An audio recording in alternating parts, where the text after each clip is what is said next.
Hello guys, welcome back to our channel. In today's video I'm going to show you how to delete a TikTok video. First of all, launch your TikTok app in your mobile device. After that, when you reach your TikTok, on the bottom right corner you can see your profile. Over here you'll be seeing your posted videos. What you have to do is select one of the video that you have posted and that you want to delete.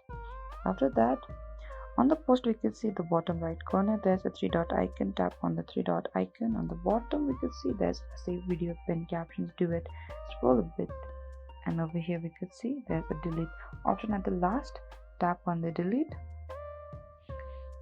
and do know that you can still restore it within 30 days from recently deleted in Activity Center, and after that you have deleted, select delete.